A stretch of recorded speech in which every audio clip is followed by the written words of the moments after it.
ဟဲ့လို့ငါတို့ကမင်းရဲ့တွေးဦးတယ်ကွာအခုတော့ငါတို့တကယ်ကိုတီးခန့်လိုက်တော့ဘူးမင်းကငါတို့ပြောတာကိုလုံးဝကိုနားမထောင်တာပဲငါတို့မှတနေ့ကိုတောက်ပိုးတန်း300တောင်ထုတ်ဖိနေရတာအလုတ်တန်တွေတကယ်ပြိနေပြီကွာဟို18အပေါင်ကားတွေပဲထိုင်ကြည့်မနေနဲ့တော့အပြင်မှာတကယ်လွတ်တွဲဖို့ပဲရှာလိုက်စမ်းပါပြီးတော့ငါတို့ကိုခဏခဏလာပြီးမနှိမ့်ဆက်နဲ့တော့မင်းလက်ရနေတယ်ဆိုရင်လည်းအညစ်ကစားစရာတစ်ခုခုပဲဝယ်ညစ်လိုက်ပါငါတို့ကတော့ထပ်ပြီးလာမနှိမ့်ဆက်နဲ့တော့ဗျာတကယ်ပါပဲရင်နွေးပူချင်းနဲ့ချိုးတာတို့စောင်းနာခါနဲ့ဝင်တာတို့ဆိုရင်ငါတို့အလုတ်ကောင်းကောင်းမလုပ်နိုင်တော့ဘူးဒီတိုင်းဆိုရင်တော့ငါတို့ပြုတ်သွားတော့မှာပဲအပူချင်းကိုတတိစားစမ်းပါအောင်အမွေးရင်လည်းတေးစားလေးဂယူးဆိုင်ပါအောင်အကာတော့မပါပဲရိတ်နေတာမတော်တဆဘုံဆိုပြီးပြတ်သွားမှဖြစ်မင်းမဥမရှိတဲ့အချောက်ဖြစ်သွားမယ်နော်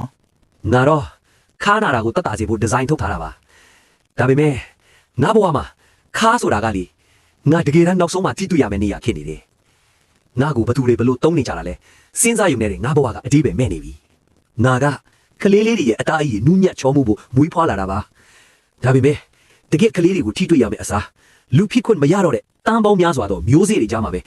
ငါဘဝစုံနေရပြီငါကတခွားဒီတလုံးတက်ပါဗျာငါကဟင်းအိုးထဲမှာပဲအေးဆေးစောင့်နေရမှာလေဟေးခဏနေအောင်ဝေးမနေစမ်းပါငါအဲ့ဒီအော်လန်တဲကိုနောက်တစ်ခါထပ်ပြီးမဝင်ကျင်တော့ဘူးအဝေးကိုထွက်သွားစမ်းပါ